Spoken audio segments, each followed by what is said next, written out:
Estimados alumnos, bienvenidos al curso. Hoy vamos a hablar de principalmente el tema de sedación y analgesia, generalidades sobre la sedación y analgesia para que tengan los conceptos base que se van a manejar en un paciente en ventilación mecánica. ¿Ya? En cuanto a la historia de la sedación, ha habido avances importantes durante los últimos años. En el comienzo de la ventilación mecánica, en los años 60, habían ciertas drogas que se utilizaban principalmente como el diazepam, la morfina, para poder realizar la sedación. Sin embargo, estos fármacos asociados más por el lado de la analgesia, pero que tenían algunos problemas, algunas desventajas, como podían ser una larga acumulación en el cuerpo y un largo proceso para poder ser eliminados posteriormente. De esa forma, después, más o menos en los años 80, comienzan a aparecer drogas nuevas, que hasta el día de hoy algunas se utilizan, como son el midazolam, el lorazepam, dentro de las benzodiazepinas, y el propofol. ¿Ya? Desventajas de esta droga van a ser que el midazolam y el lorazepam se ha visto después en los siguientes años de que produce acumulación y puede generar en el fondo un largo proceso para poder después promover el despertar. En cuanto al propofol, el propofol ha sido una de las drogas que mejor han sido utilizadas en la UCI y que mejor beneficio se ha encontrado para la sedación. Sin embargo, no está libre de problemas. ¿Cuáles serían sus problemas? Que tienen un alto efecto a nivel hemodinámico. Incluso está descrito el síndrome ocasionado por propofol, en donde dosis mayor a 3 a 4 miligramos por kilogramo de peso puede comenzar ya a generar problemas importantes a nivel de la hemodinamia de los pacientes.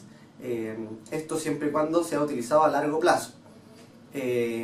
Otra de las drogas que fue también encontrada fue el etomidato, que se comenzó a utilizar. Sin embargo, se vio posteriormente que aumentaba la mortalidad en los pacientes hospitalizados, asociado principalmente a la supresión suprarrenal. Así que es una droga que se ha ido dejando de utilizar y más bien se utilizan benzodiazepinas o el propofol, para después progresar a otras drogas más nuevas como son la dexmedetomidina, que vamos a conversar de ella. Ya en los años 90, 2000 y a 2010 hemos podido conseguir con estas drogas nuevas generar guías de sedoanalgesia que han contribuido al mejor manejo del paciente, a la mejor regulación del tiempo de sedación del paciente y a lograr objetivos que nosotros tenemos predispuestos para cada tipo de paciente que está en ventilación mecánica.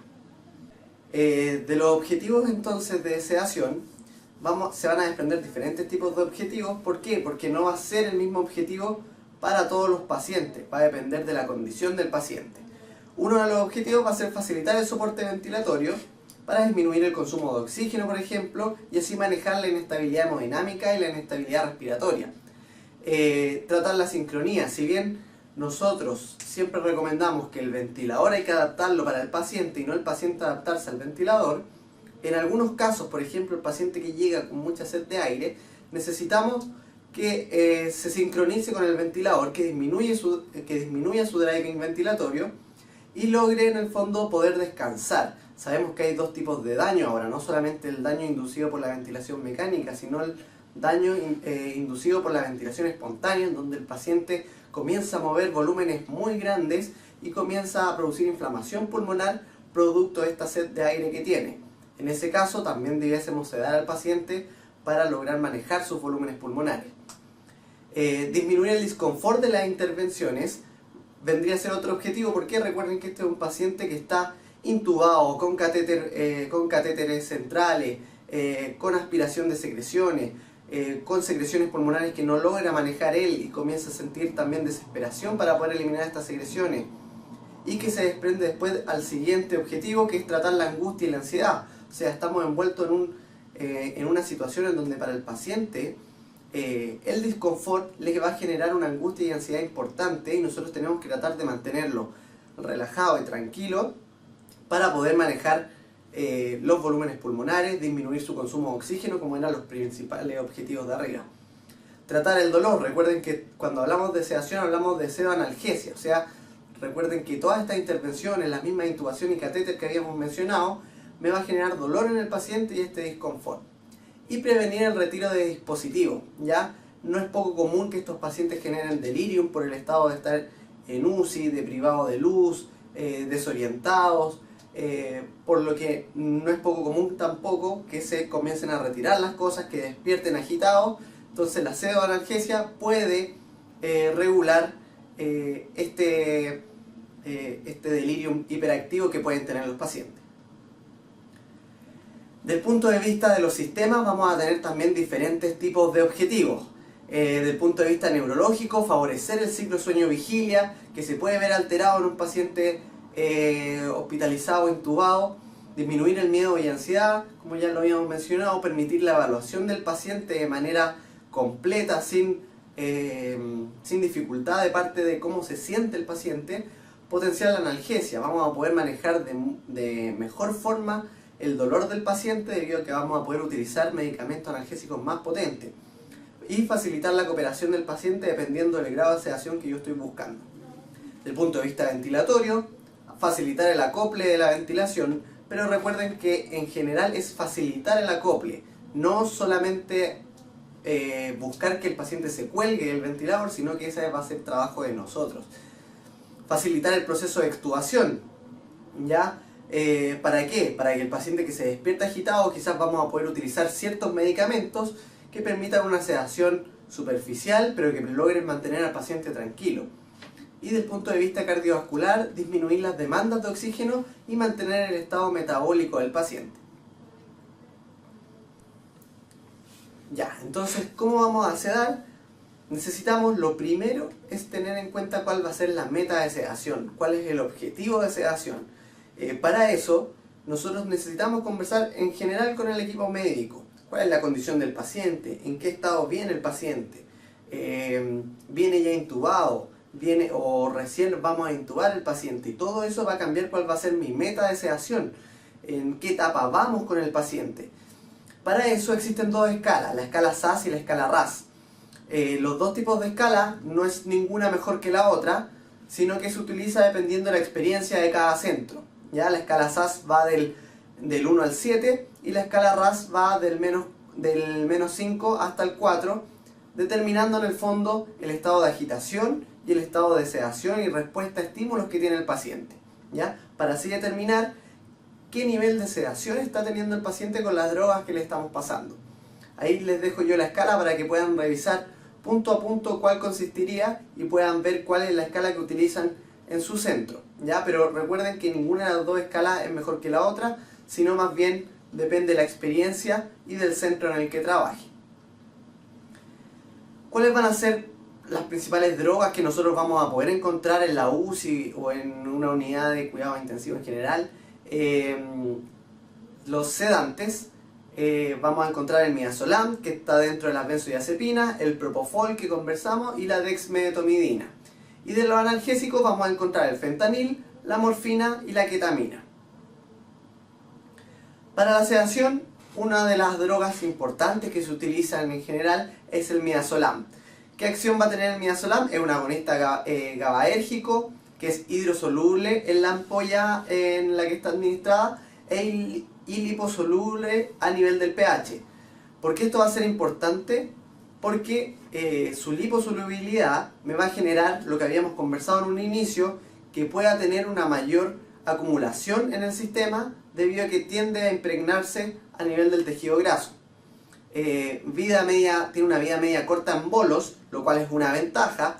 ¿Cuál es la desventaja? Es que si yo lo administro en infusión continua, me puede generar este efecto de acumulación a nivel del tejido graso y cuando yo quiera despertar al paciente puede tardar mayor cantidad de tiempo en el despertar, lo que me va a aumentar el tiempo en ventilación mecánica, lo cual ya sabemos que no es la idea es mantener al paciente en el menor tiempo posible en ventilación mecánica.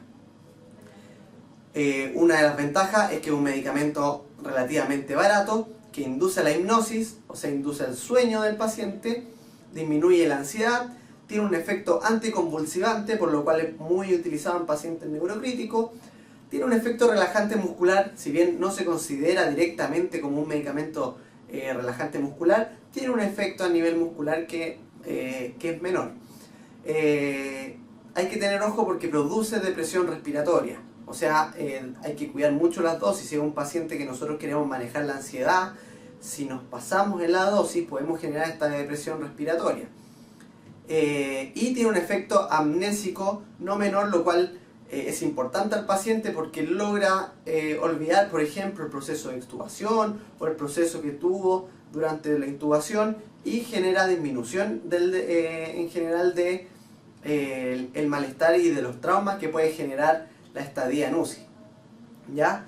Va a tener como problemas principales una importante deprivación si es que yo utilicé el medicamento por una larga estadía, o sea, infusión continua por más de 3 días, el paciente puede despertar con signos de deprivación y se puede asociar en gran medida a delirium. ¿Ya? La idea es no utilizar benzodiazepinas por largo plazo debido al riesgo de que los pacientes despierten con un grado de delirium, en general hiperactivo, lo cual nos va a atrasar, nos va a demorar en el fondo el tiempo hospitalario en UCI y el tiempo hospitalario en general.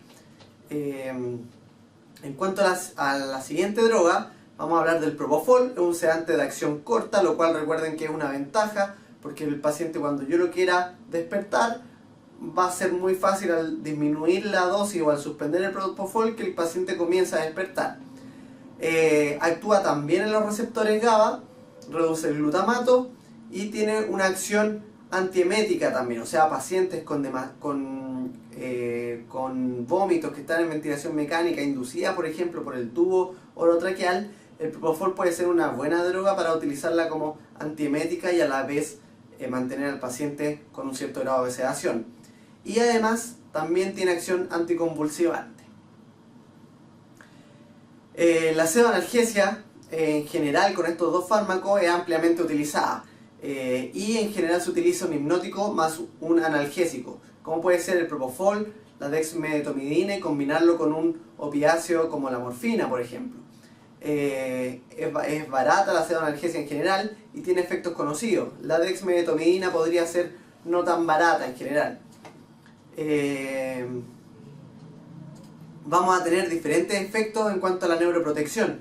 ¿Por qué? Porque me va a disminuir principalmente los radicales libres una vez que el paciente yo le disminuyo el consumo de oxígeno y comienza a generar un mejor nivel energético en base a la oxigenación que está teniendo el paciente. Tenemos aquí el propofol que corta aquí algunas de las vías de los radicales libres en el lado izquierdo de la imagen, por lo cual me va a generar menor inflamación, menor respuesta inmunológica y menor síndrome inflamatorio sistémico.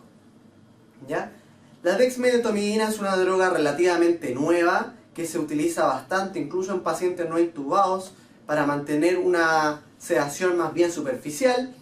Si bien dosis altas pueden llevarme a una sedación profunda, en general se recomienda para una sedación superficial. Se utiliza principalmente cuando el paciente lo vamos a querer despertar y lo vamos a querer mantener tranquilo, pero que logre mantener una respiración espontánea. Es un alfa agonista selectivo, reduce la noradrenalina en la sinapsis, o sea, vamos a estar inhibiendo el sistema nervioso simpático que responde al estrés, y va a tener tanto acción de sedante como analgésico, los dos efectos suaves, pero va a tener la combinación de los dos, lo cual es una ventaja, ya que los pacientes que ya no queremos tener sedación profunda, no queremos tenerlo con dosis de morfina, podemos utilizar la dexmedetomidina para manejar el dolor y para mantener un nivel de angustia bajo. Y tiene un buen perfil además hemodinámico cerebral, lo cual me permite poder utilizarlo en pacientes neurocríticos. Dentro de los estudios que podemos observar de la dexmedetomidina, se ha llegado a la conclusión que la dexmedetomidina por lo menos no es inferior al midazolam o al propofol en regímenes de sedación estándar para manejar una sedación en general superficial. Me va a ahorrar el uso de benzodiazepinas.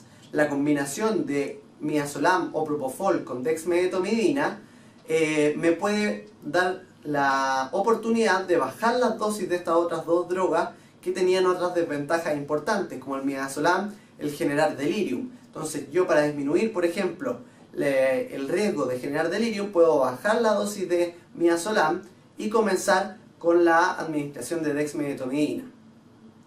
Ahorra en benzodiazepinas, como les había dicho, y va a ahorrar en opiáceos, porque recuerden que la dexmedetomidina tiene un efecto, si bien más bajo, pero tiene un efecto también de analgésico. Previene y trata el delirium, no asociado al alcohol, o sea, también me va a tener un efecto protector al delirium. No solo no me va a inducir el delirium, sino que va a tener un efecto protector. Y se presenta efectos adversos principalmente cardiovasculares, que hace que no se recomiende en condiciones, por ejemplo, cardiovasculares severas o en un shock cardiovascular.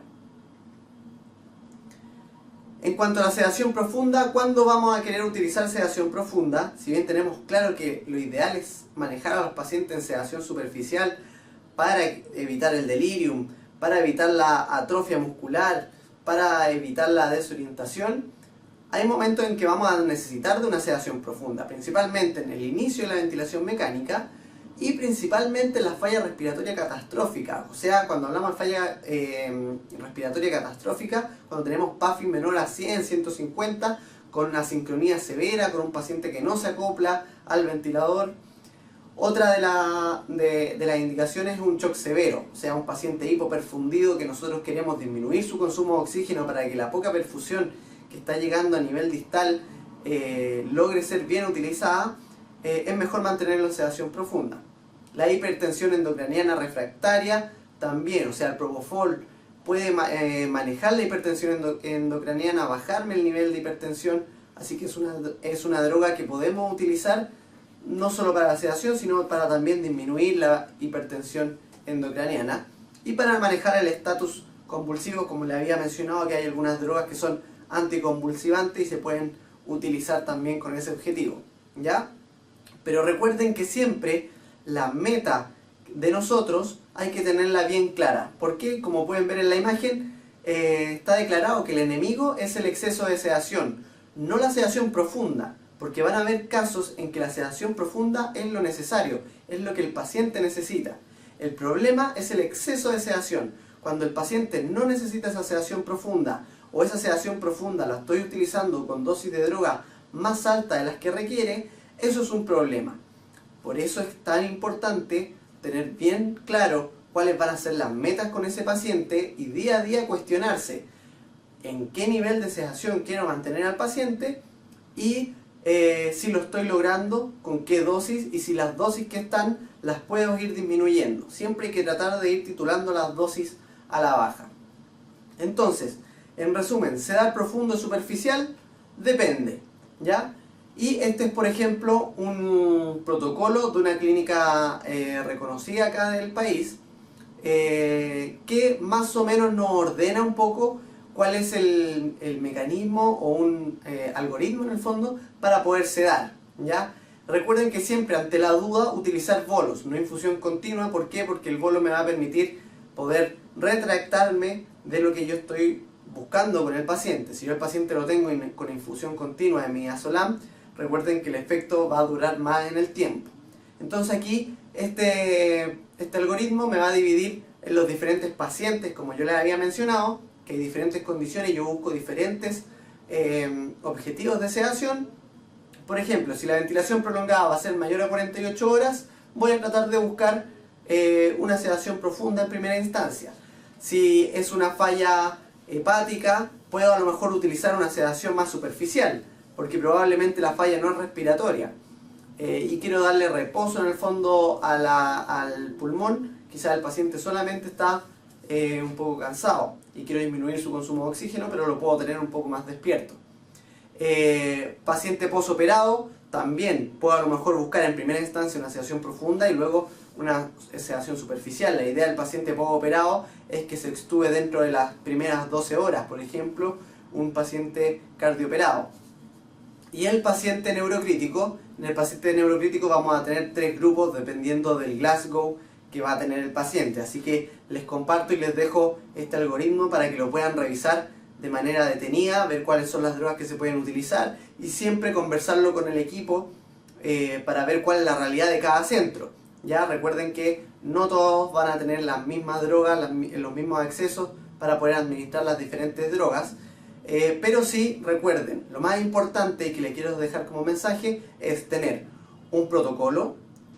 Se ha visto que el tener un protocolo de sedación disminuye el tiempo en ventilación mecánica, entonces independiente si es este protocolo o cualquiera, es tener un protocolo en el centro donde ustedes trabajen y siempre tener bien claro día a día cuál va a ser el objetivo de sedación que necesita el paciente en ese momento, ¿ya? Y no dejar pasar 3-4 días y resulta que nadie sabe por qué está con un SAS1 o una sedación profunda, ¿ya? Así que eso, espero que les haya servido esta clase, así que cualquier duda nos pueden escribir. Muchas gracias.